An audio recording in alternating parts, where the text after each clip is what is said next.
Thank you so much, Friday. This is this talk never gets old. I mean, this is the second time I'm listening to Mr. Chazanga give this talk, and it's always nice.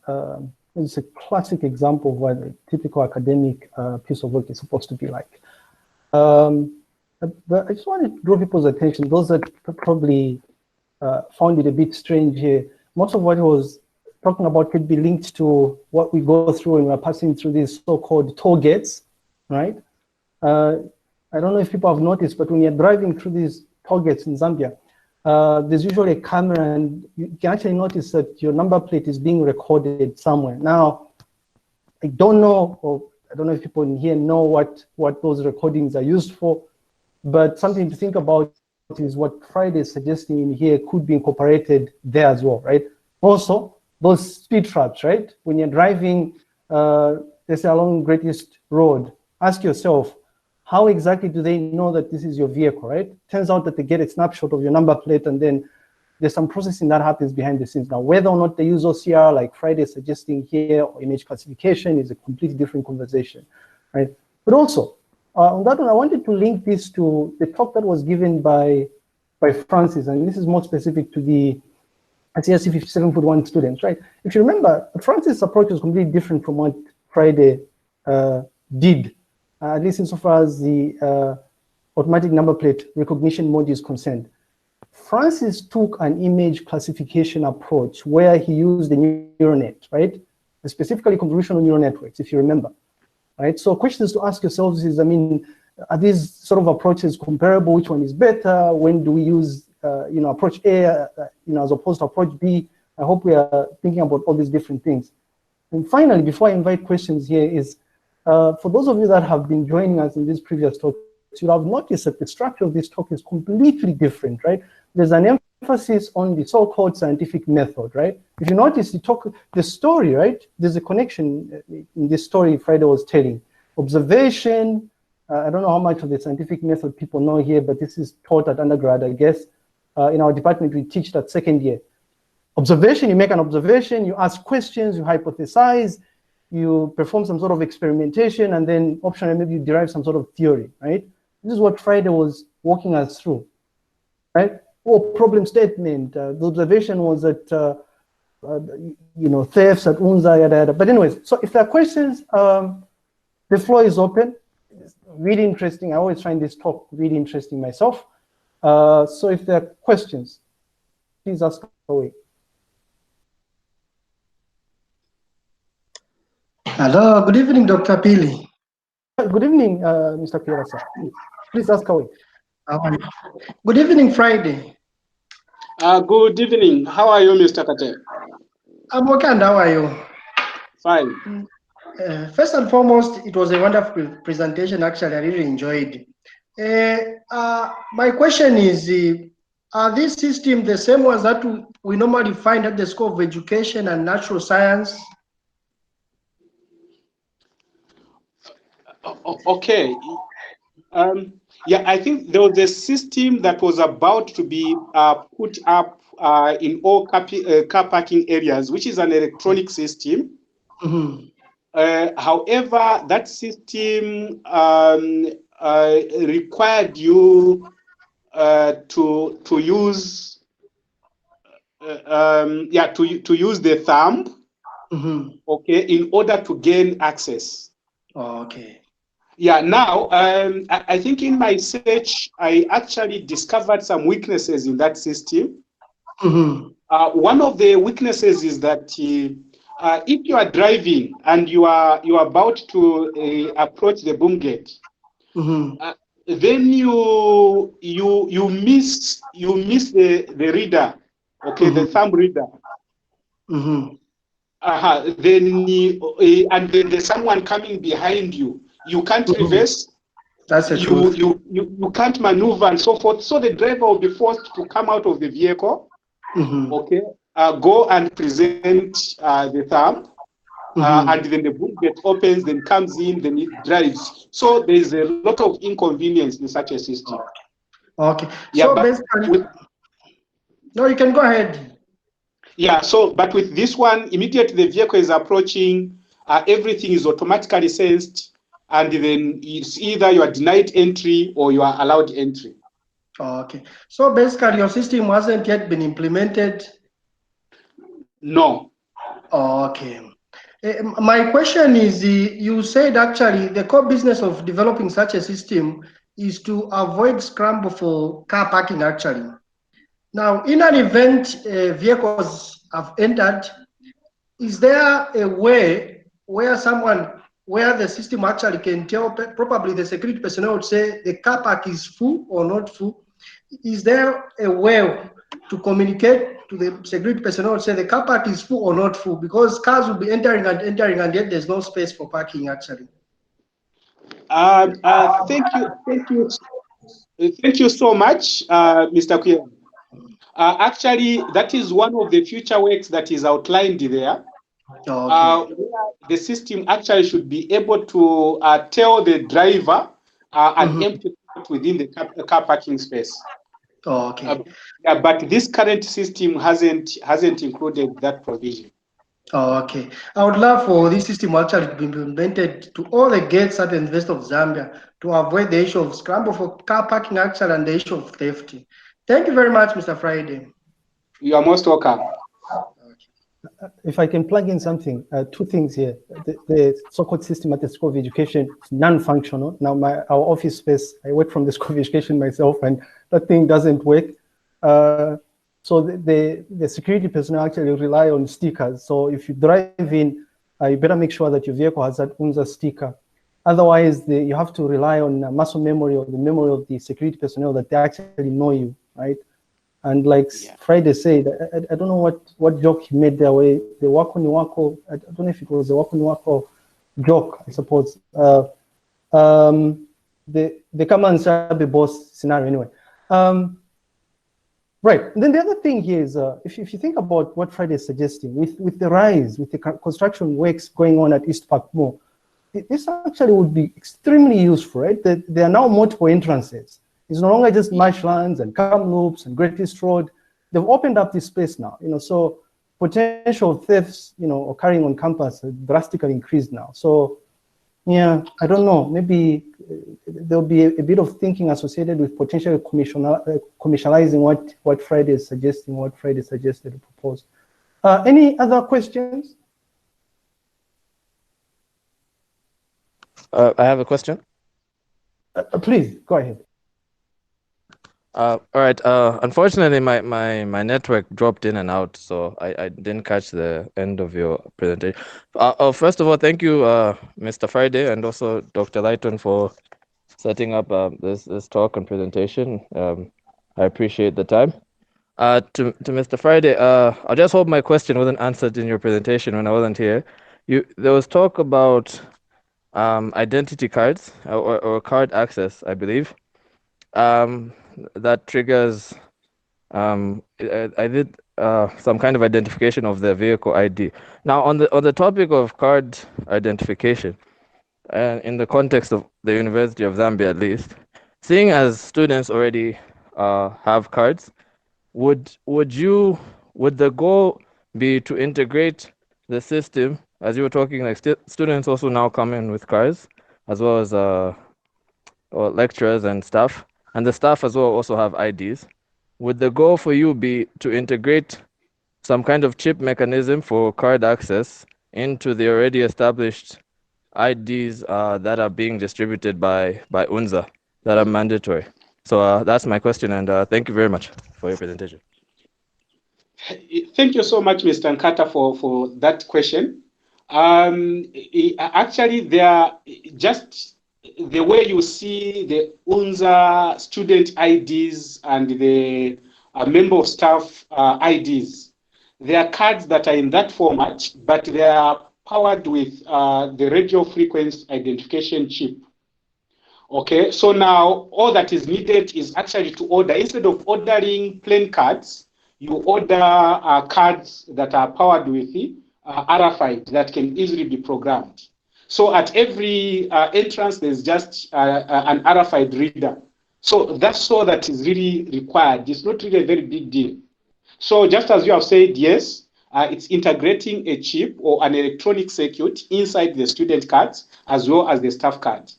Then the system is built from there.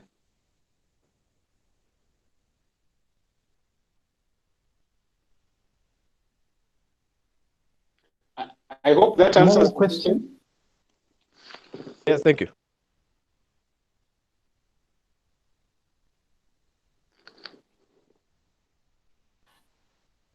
Are there any other questions?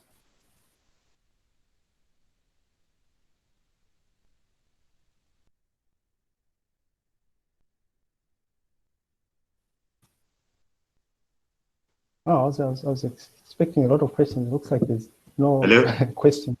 Oh, Hi, Brian Doc. has a question. Hi, Doc. Thank you once more for the presentation to Mr. Friday Chazanga. It's quite insightful. I've got probably just two questions. First off, I think the research is was quite good, and it would really sort out a number of issues that would be happening there, just not only at UNZA, even just in other institutions as far as the car park management and the security of premises and so on is concerned. The question I have for you is on the OCR part, I don't know how your system was designed. Are you saving to the database the entire image of the vehicle, or through the OCR process, you're just saving the actual plate number? And then also, from your design, did you take into consideration aspect of how visible the plate number is? Is it a new plate number? Is it an old plate number? That kind of a thing. Thank you so much, Mr. Brian. You have, I think there's a lot of interest, especially in your second question, because I think in the last presentation, that question again came. Even in my presentation to the panel, again, that question still came. So possibly there's a lot that needs to be done there. So the physical status of the number plate has not really been taken into account. I think one time the doc did indicate to say, suppose the number plate is filled with mud and so forth, would the system be able to read? Yeah, I think that's one area that it never, this was not taken into account, but it is quite easy. It is quite easy if the number plate has the RFID integration as well. I think you remember just quite recently the government was talking about changing the number plates and incorporating the radio frequency identifications and so forth. Yeah, so it's actually something that is easy. You just include the number plate, the radio frequency identification on the number plate itself. Okay, so that's one way it can be sorted out. Right. We can look at the algorithm and see how the number plate can be fished out from, or how the number itself can be fished out from a date number plate and so forth. Okay, now the first question, only the number plate is stored. So the automatic number plate recognition, when the picture is taken by the incoming car, it is the whole picture to start with. Then the system is going to sieve. It's going to identify the area where the number plate is only. Then after identifying the number plate area only, it's going to, that is after graying the whole thing, turning it into black and white, because the first picture is color, RGB. Okay, then now when that is taken, then it's grayed into white and black. So from there, the identity of the number plate area is taken. Then the other area is taken out, only the number plate remains. Then thereafter it's segmented, only the letters appear. Then a character recognition comes in, print those numbers in the text editor now just as a number plate, and that is what is stored.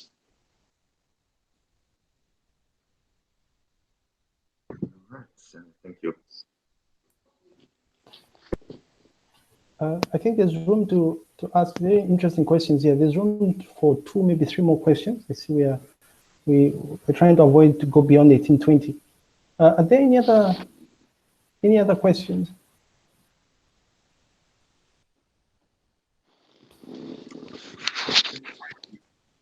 Oh, wow. Well, I mean, I'll ask on behalf of Hello. on behalf of the students, I guess. I don't Hello, know if Dr. I missed, but I don't know if I missed this part, Friday, but did you mention the accuracy associated with the automatic number plate recognition module? Because it turns out that actually, if you look at Friday's talk, the part that is heavily tied with the 57.1 course is actually the ANPR module, right? Did you mention the accuracy, Friday? How accurate is it? To what extent can we trust the module itself? Do you have a number you can give us? There's no number that has been given, Doc. But then what gives us much comfort is that the automatic number plate recognition technology is already in existence, and though it's not a very good researcher language, optimized to a certain extent, so the struggle is not much on that one, because the thing that the current existing system for number plate recognition is optimized.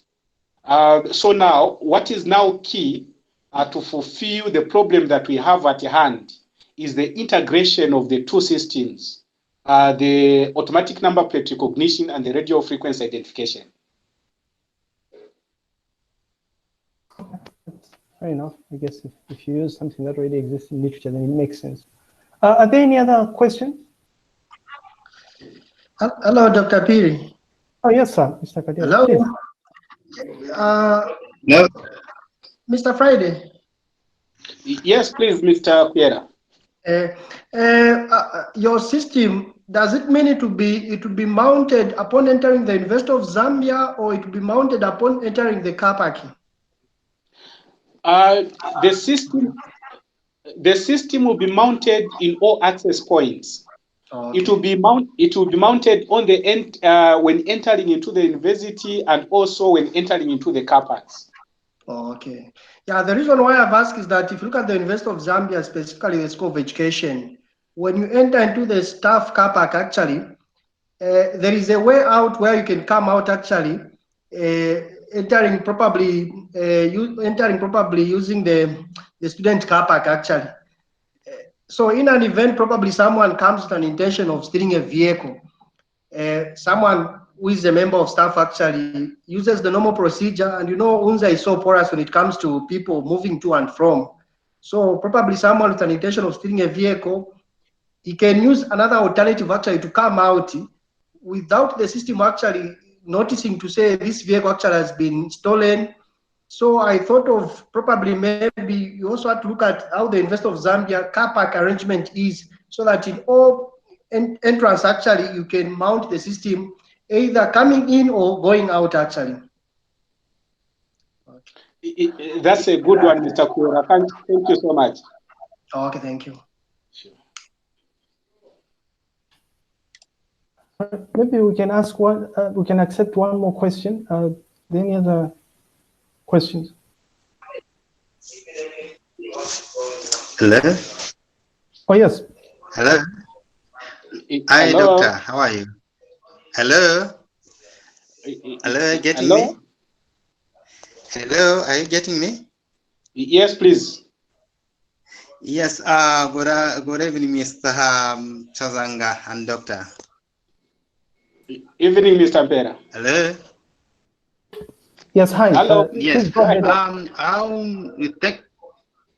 Hello. Thanks so much for your presentation. It sounds so good. Now, looking at the main gates, how would you prevent the tailgate, whereby you've mentioned, say that the boom gate, when you put the system there, it will recognize the number plate or the ID. Then it will open and that vehicle will come through. But we find that there is a vehicle which is following nearby. When you open, that is called a tailgate, that it will follow and it will pass. How would you prevent that one in case that maybe the vehicle which is driving in is followed by another vehicle which is not registered to the system? Yeah, I think that one really depends on the number of seconds that you give the boom gate to close. If you saw the presentation that I gave, the prototype that was built, the system will actually close barely after 2 seconds or so after the vehicle has passed. The moment the vehicle crosses the line, within 2 seconds, then the boom gate should close.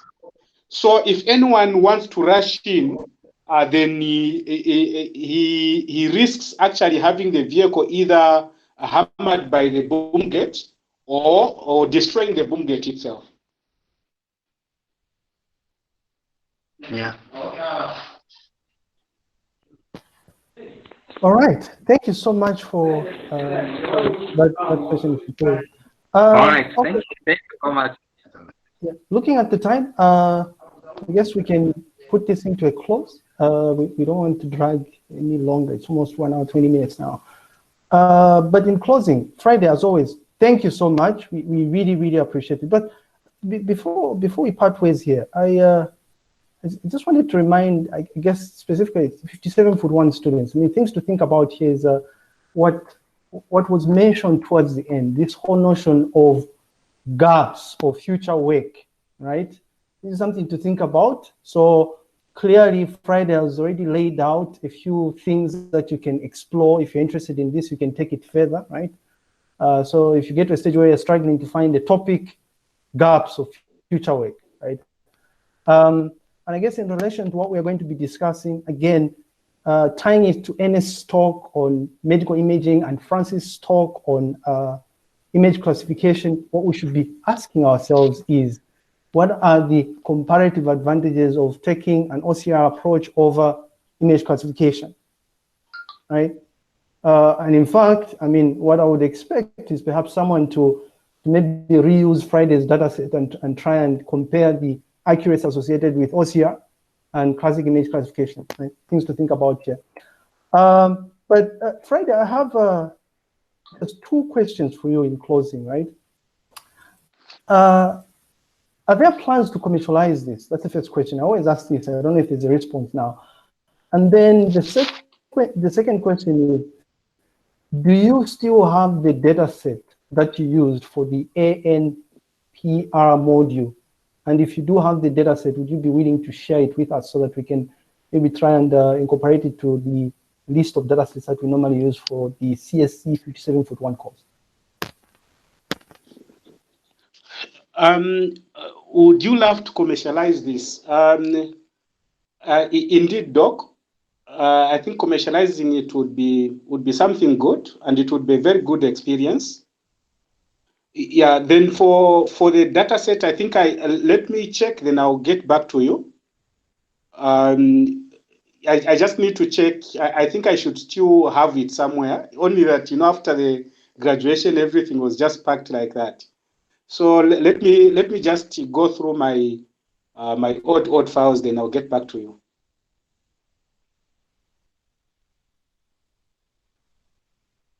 All right. Thank you so much. Again, as always, in closing Friday, we're really grateful. Thank you. So we normally extend an invitation for people that have graduated or have submitted and are waiting to defend their work, so that we give people, like I mentioned earlier on, some insight into what they should expect when they begin phase 2 of their program, which is the research component. And I feel usually most of the past students that we invite will normally structure their presentations in a manner that makes sense, right? So there's a story that you can easily follow through. Again, linking it to the scientific method here, right? And also just to mention here that we're grateful that you did this Friday, the structure of the presentation, because it turns out that we have mini project component as part of the assessment for the 5741 course. And so I think this kind of structured presentation will give colleagues that are enrolled into the course an idea of how they should structure their talk, right? So problem formulation all the way up to evaluation, right? And I guess conclusion and whatnot. So again, we are really grateful for this Friday. Thank you for coming. Thank you so much. If we had resources, we're probably going to give you a token of appreciation, but not just yet.